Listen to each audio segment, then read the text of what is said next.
Okay. All right, it's giving me a demonstration video for using the gradient maps, the color overlays. This is more of like an advanced video for like how to kind of adjust colors to do your digital painting. Okay, so here was an example I wanted to show you from before. This was like a older painting that I've done before. Over the years, I've lost a lot of work on the iPad, so just because we had like a really big iPad wipe where like I lost all my Procreate files. So this is like one of the only files I could have retrieved from like the previous years. So I was gonna do like another digital coloring of this, but basically I used like gradient maps though to color like the skin tone, the hair, the clothes, and even like the background too. So this is like one way of using like the gradient maps to color your black and white works of arts. But the most important thing though is, in order for you to be able to have these nice transition of values and colors though is, your, black and white drawings, your values, they have to stand alone really well on their own, otherwise if you don't have those different values, different versions of like lights and grays and darks, then, you're not going to be able to capture all the colors that you want in your artwork. Okay, so I was gonna show you guys how to basically do the coloring of with this black and white picture, but I'm gonna actually use like a different color scheme for this one. So all right, let me just close this one out. So I'm actually gonna use the color scheme from this particular picture here. I just actually like the warm colors contrasting with these teal greens. So I was gonna go with like a color scheme like this though for to put it in my artwork right here.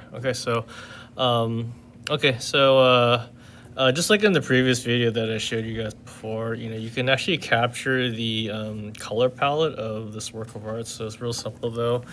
You just click on the color palette tab here, click on palettes, and you just click on the plus button on the top here, and you're going to create a new from photos.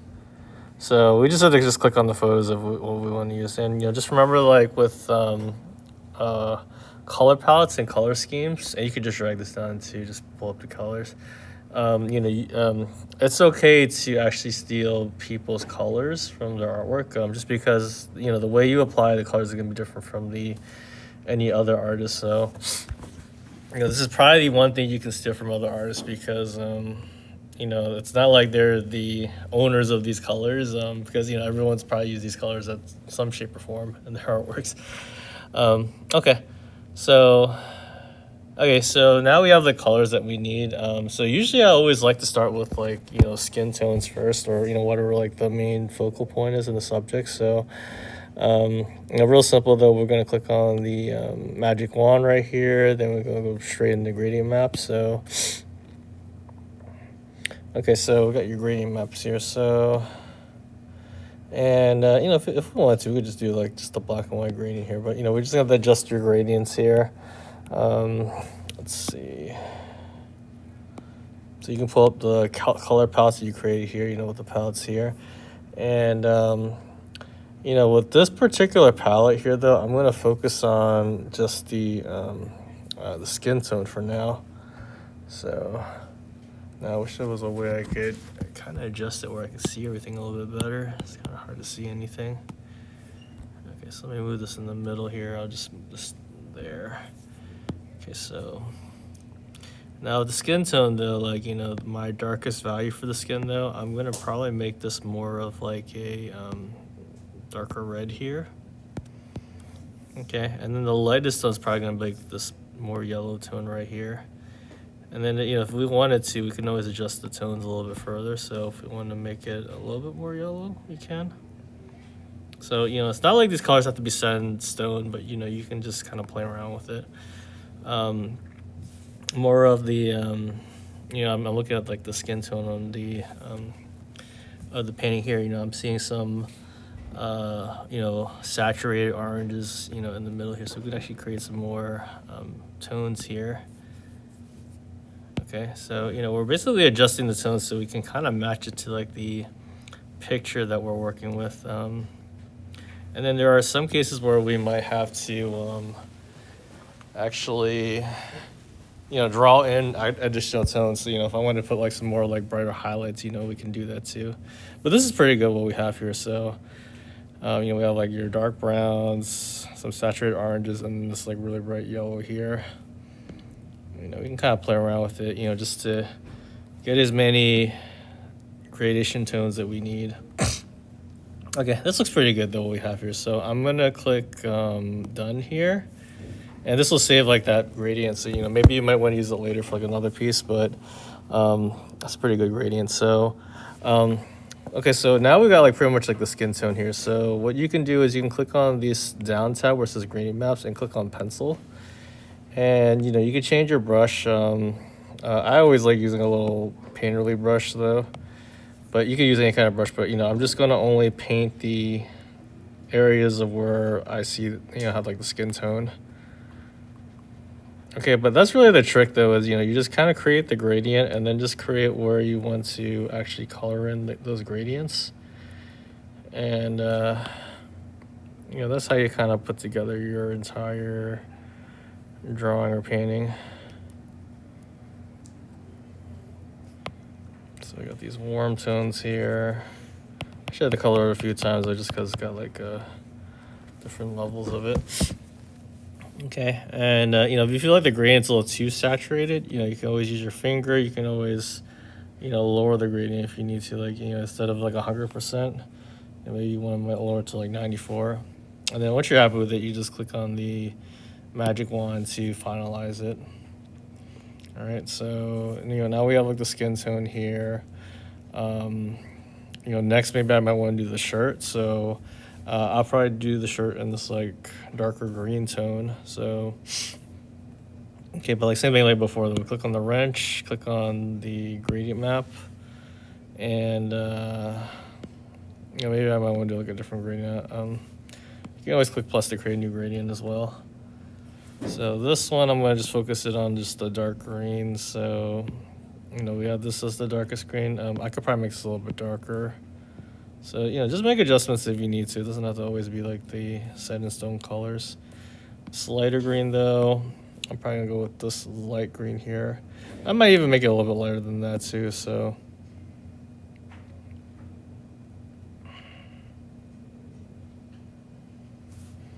Okay, and then I might do like a little bit more like a saturated green in the middle.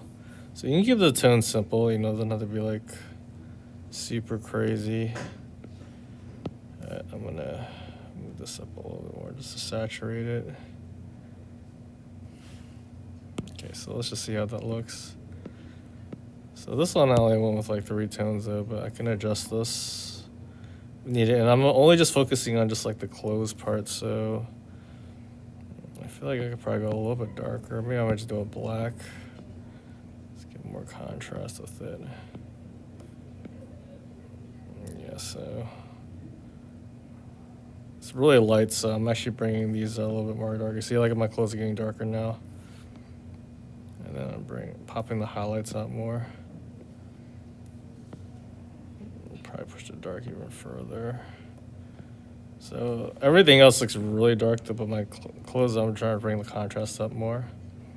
Okay, this looks pretty good though, but same thing like before though. Click on the gradient map, click on pencil, and then this time I'm only going to color in the area of my clothes now. Okay, so this kind of method of like coloring with the gradient maps, it gives you a little bit more control of like the different colors you want to use. And it kind of just allows you to kind of like separately color all those things that you want or need. And then who knows, maybe like I'm really liking some of the green in the shadows. So if you wanted to, you could paint a little bit of this green here on like certain parts. Now, does it really pop out that really well? I mean, it is a little bit more like a shadow, but if you want to make some areas darker in some of those parts, you can always shade it in green as well. So, if you you want to put like a little bit of green with the, this orange here, because, maybe it's just a little too orange. You can give it the, just a little bit of that color. Yeah, make the greens, the lips a little bit of green. As you always want to mix a little bit of each colors as you're working on it. Okay, and then again, I would just adjust the gradients. This one I'll probably leave it 100 because I feel like if you do lower than that, it's like starting to turn kind of gray. Okay, and then you click on the that part to finish it. So, okay, but you kind of get the idea. I would do like the headphones next, the hair. If you want to add some other colors, you can. And then like kind of my favorite part is once you've kind of added the colors, if you want to even like paint over what you've been working on, like there's some like really bright highlights here that I think are really nice. So whoops. So even if you want to paint on it a little bit more, you can. I'm gonna just bring out some of these like really strong highlights here on some of these areas, like maybe like the nose here. Yeah, I'll obviously go back to my original reference though, but there's like areas you want to pop in with more highlights or add some more details to the artwork. You don't have to really be kind of set in stone with like some of these colors that you're creating. Right, once you kind of like add those colors that you need though, you can kind of add more details to it or add more colors. And this is like kind of where you can have like fun with like the painting itself. And if you want to add more colors to it, you can. All right. Okay. But that's how you would kind of go about with using like a reference though to do your painting and then color over it using like the gradient maps.